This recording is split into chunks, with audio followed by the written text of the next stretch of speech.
Welcome to the Trip Navigo channel.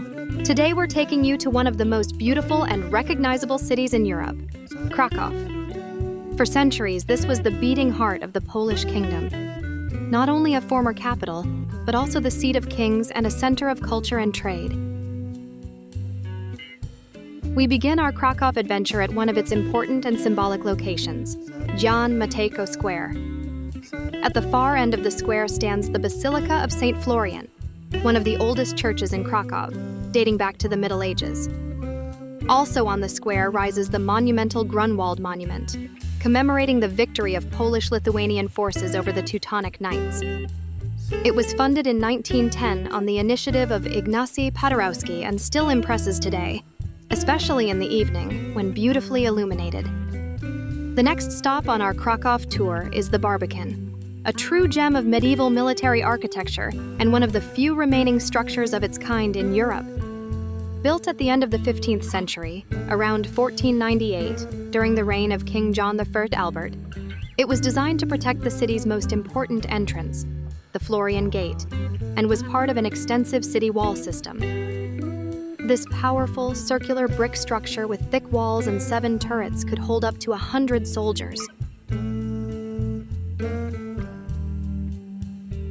We now stand at the Florian Gate, one of Krakow's most recognizable symbols, and the gateway through which kings, envoys, and merchants from across Europe once entered the city. Built in the late 13th century, it was the main entrance from the north and is the only surviving gate of the old city walls.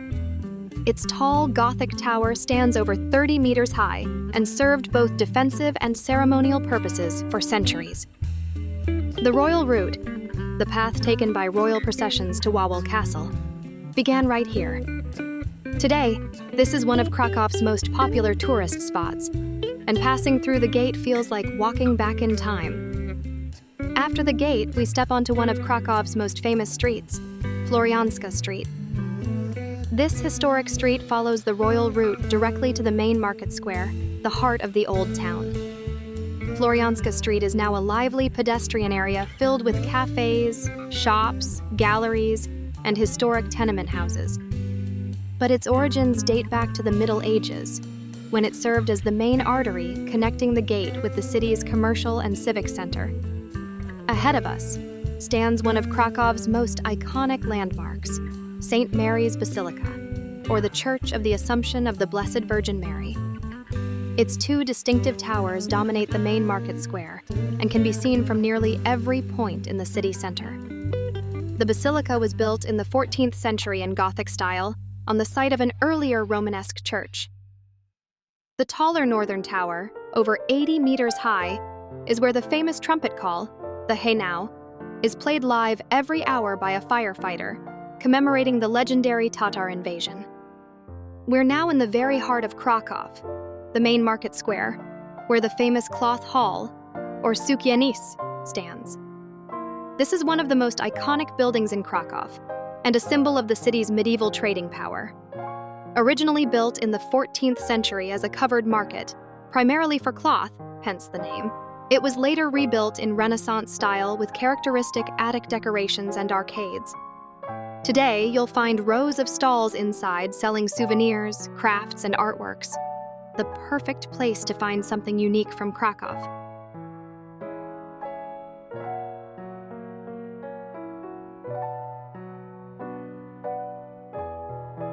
Right next to the Cloth Hall, on the eastern side of the square, stands one of the city's best-known meeting spots, the Adam Mickiewicz Monument.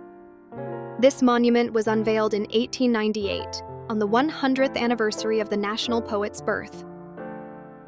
Continuing our walk through the main market square, we pause at 2 remarkable sites, the Church of St. Adalbert and the Town Hall Tower. The Church of St. Adalbert is one of the oldest in Kraków, dating to the turn of the 10th and 11th centuries.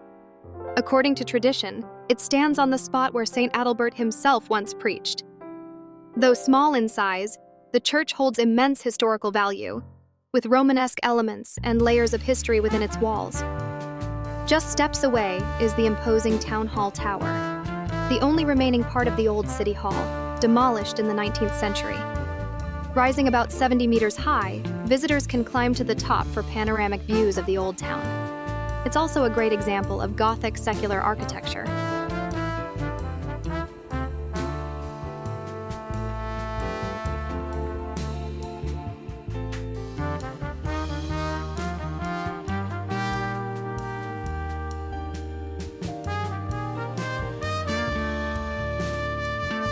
Leaving the main square, we head down Stolarska Street, one of the Old Town's quieter, more picturesque lanes, leading us toward Wawel.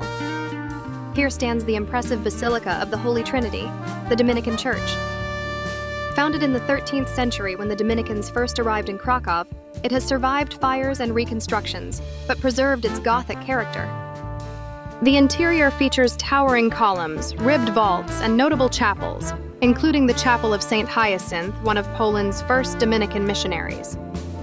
This basilica has long been a center of religious and intellectual life in Kraków, a must-visit for anyone fascinated by history and spirituality.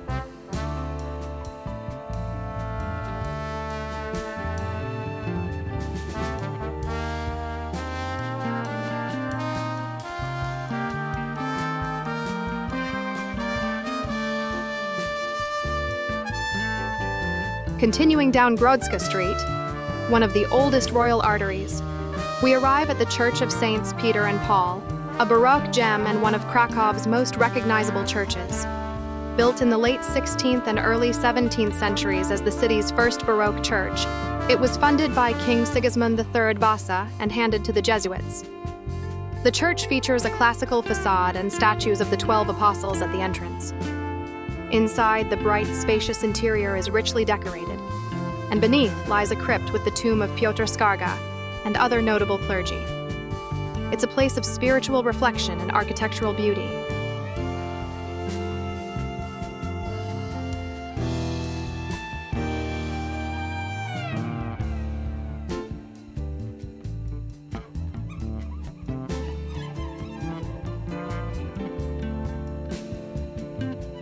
Just beside it is the charming St. Mary Magdalene Square, one of the most atmospheric spots in the Old Town. This cobbled plaza, surrounded by historic buildings and churches, is ideal for a quiet break. At its center stands the statue of Piotr Skarga, royal preacher, Jesuit, and renowned orator of the Polish-Lithuanian Commonwealth.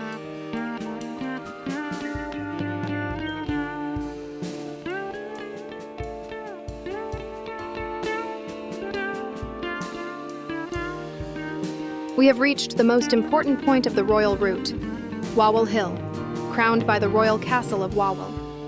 For centuries, it was the residence of Poland's kings, and to this day, the place radiates majesty and historical significance.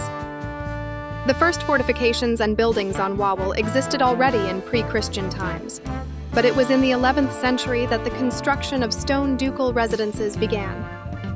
During the reign of Władysław the Elbow High and Casimir the Great, and later in the Jagiellonian era, Wawel gained the status of a royal residence and was gradually expanded in the Gothic style, later transformed into the Renaissance style. The greatest changes came in the 16th century, during the reign of Sigismund the Old and Queen Bona, when the famous arcaded courtyard and royal apartments in the Italian Renaissance style were built. The current appearance of the castle, with its elegant cloisters, richly decorated chambers, and the royal treasury, dates back to this time. Wawel is not only a former seat of rulers, but also the site of coronations, royal weddings, and burials, the spiritual and historical heart of Poland. Standing atop Wawel Hill, we gaze upon the Vistula River, Krakow's lifeline for centuries. The view from the castle walls over the river bend is one of the most iconic images of the city. Also on Wawel Hill, beyond the royal castle and cathedral, you'll find lesser-known yet fascinating buildings.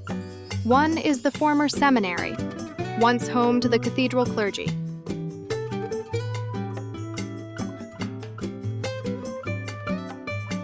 At the hill's heart stands the Wawel Cathedral, the Basilica of Saints Stanislaus and Wenceslaus, a place of coronations, royal burials, and key events in Polish history. In its eastern part rises the Sliver Bells Tower, a Gothic tower that houses smaller but important liturgical bells. From its top, you can admire views over the river and castle courtyard. The cathedral's chapels each tell a different story. One of Wawel's architectural jewels is the arcaded courtyard, the Renaissance heart of the royal castle, designed in the 16th century under King Sigismund, the Old and Queen Bona. With Italian-style arcades and columns, the three-level courtyard once hosted royal celebrations, ambassador receptions, balls, and tournaments. Its proportions and elegance are awe-inspiring, whether you're a tourist, artist, or historian.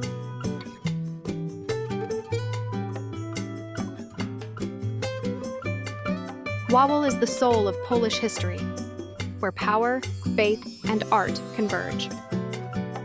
The royal castle impresses with its Renaissance courtyard and majestic chambers.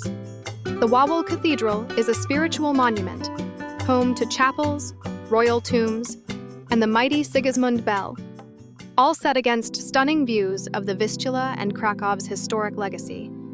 Wawel is not just a must-see. It's a place to absorb slowly, with reverence and wonder. If you want to discover more hidden gems across Poland and Europe, subscribe to Trip Navigo.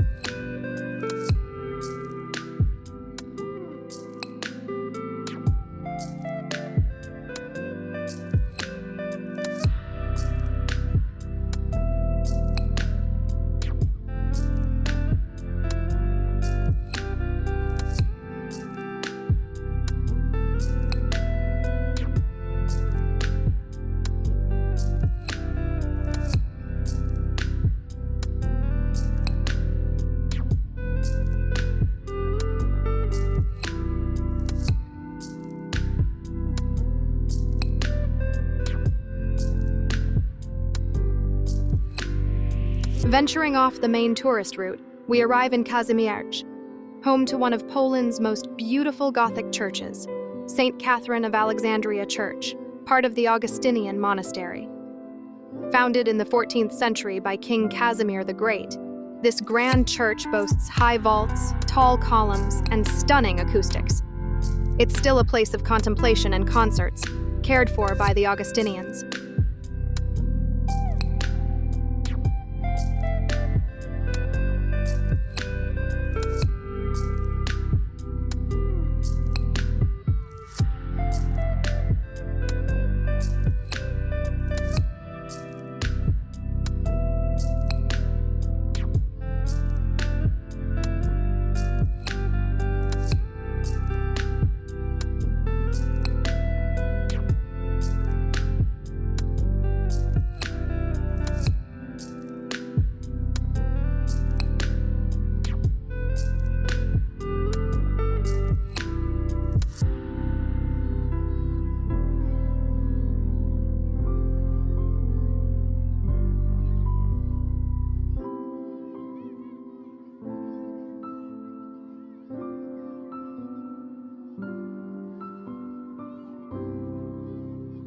Another highlight of Kazimierz is the Church on the Rock, the Basilica of St. Michael the Archangel and St. Stanislaus, a national sanctuary tied to the martyrdom of St. Stanislaus in 1079.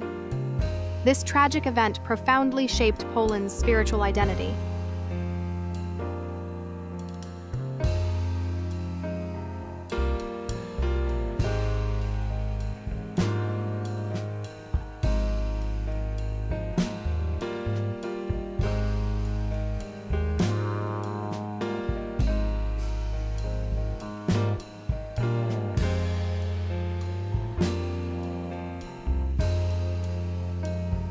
Nearby is Wolnica Square and the Ethnographic Museum, once the center of independent Kazimierz.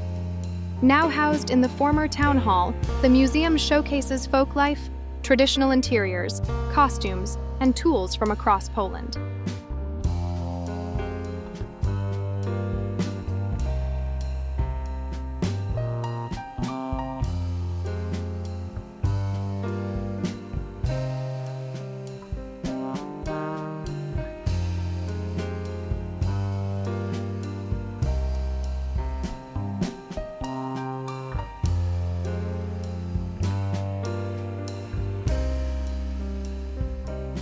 The Basilica of Corpus Christi is Kazimierz's Gothic crown jewel, founded in the 14th century by King Casimir the Great and cared for by the Canons Regular. Its austere exterior conceals an ornate interior with a Baroque altar, finely carved confessionals, and the gilded chapel of Saint Stanislaus Kostka. Kazimierz was established in 1335 by Casimir the Great as a separate city from Kraków, with its own laws, market square, and fortifications. Originally Christian, it later became home to Jews expelled from Kraków in the 15th century, forming the renowned Jewish quarter. For centuries, Kazimierz was a city of two peoples and faiths, Christian and Jewish, coexisting in separate but parallel worlds. It was incorporated into Kraków in the late 18th century, yet its distinct identity remains.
Near Noe Square, we find the poignant Schindler's List passage, a wall of metal plaques engraved with the names of Jews saved by Oskar Schindler during World War II.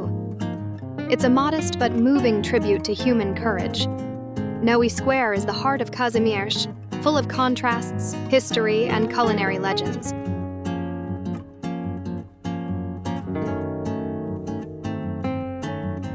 At its center stands the Okrąglak, a round building that once served the Jewish community's ritual slaughterhouse. Today, it's a hotspot for Krakow's famous zapiekanki, toasted, open-faced baguettes with unique toppings. The square buzzes with life. Flea markets, antique stalls, cafes, bars, and galleries attract locals and tourists alike.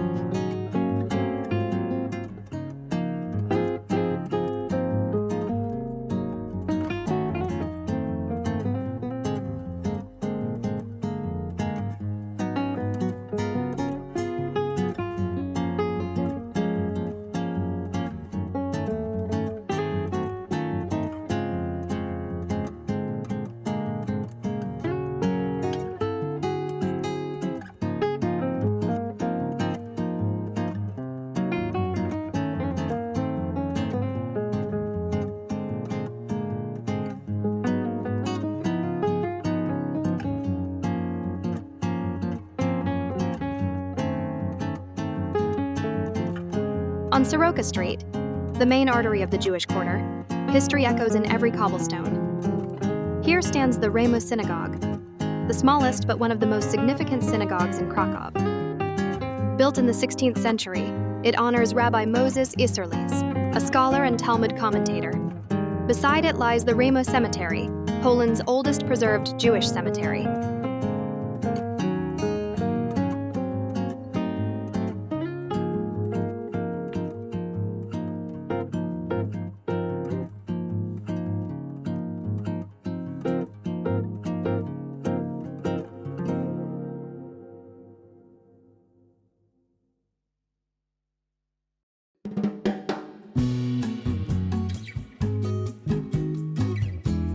At the far end of Soroka Street stands the Old Synagogue, the oldest in Poland, and one of the most valuable Jewish heritage sites in Europe. Dating to the late 14th century and later remodeled in Gothic Renaissance style, it was the Jewish community's central place of prayer and learning. Today, it houses the Kraków Museum's Jewish section, preserving ritual items, documents, and stories of Krakow's Jewish community. The Old Synagogue is a place of memory, reflection, and tribute to centuries of Jewish presence in Kraków. Is Kazimierz worth visiting? Absolutely. It's one of the most extraordinary districts in Poland, a place where two cultures intertwined, and where history lives on in synagogues, churches, markets, and murals.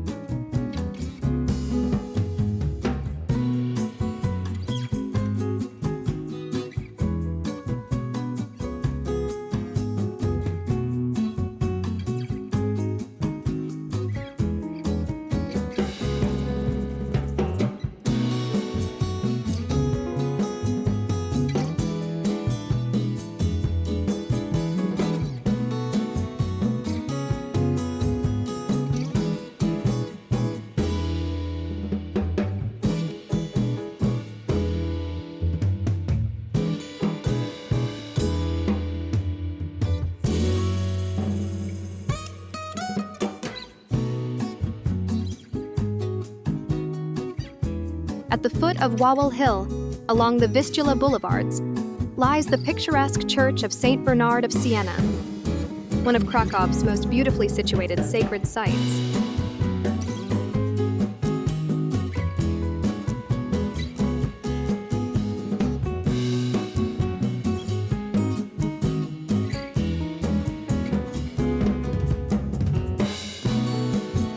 Walking down Podzamcze Street, we're greeted with postcard views of Wawel Castle and Cathedral rising above the green slopes and river bend.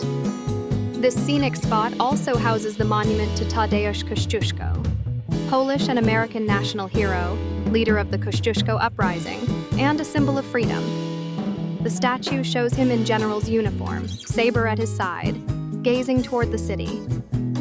It's a popular stop for visitors, strollers, and national celebrations.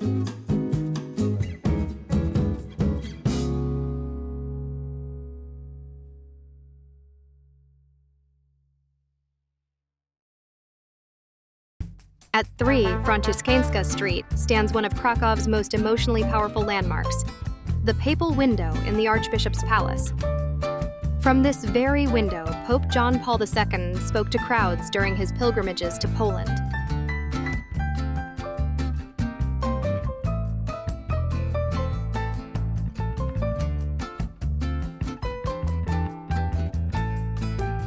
In the very heart of Krakow's Old Town stands the Collegium Maius, the oldest building of the Jagiellonian University and a true gem of Gothic academic architecture in Europe. The Jagiellonian University was founded by King Casimir the Great in 1364, and thanks to Queen Jadwiga and King Władysław Jagiełło, it was revived and expanded in the 15th century. It was during this time that the Collegium Maius, or Greater College, was built, the university's main seat. The building impresses with its brick courtyard surrounded by arcades, elegant staircases, and a clock with moving figurines. Inside, you'll find historic lecture halls, libraries, and remarkable collections, including astronomical instruments, globes, and even memorabilia of Nicholas Copernicus, one of the university's most famous students. Collegium Maius is not only a museum of science and education, it is a living monument to thought, freedom, and the enduring tradition of academia that has survived through the centuries. Is Krakow worth visiting? Absolutely yes. It's one of the most beautiful and fascinating cities in Europe, full of historic landmarks, rich culture, and a unique atmosphere. To truly experience its charm, it's worth planning at least a 3-day stay to explore all the major attractions, from Wawel Castle and the main market square to the Kazimierz district and the Old Town, as well as dozens of museums, churches, and art galleries. But Krakow is more than just the city itself. Nearby, you'll also find the Wieliczka salt mine, a UNESCO World Heritage Site. and the Auschwitz-Birkenau Memorial and Museum, a powerful place of remembrance and reflection on the history of the 20th century. Thank you for exploring Krakow with us. Subscribe to the Trip Navigo channel to discover more incredible places across Poland and Europe. Visit Trip Navigo and sign up for the newsletter. You'll find travel guides, fun facts, and special travel discounts waiting for you.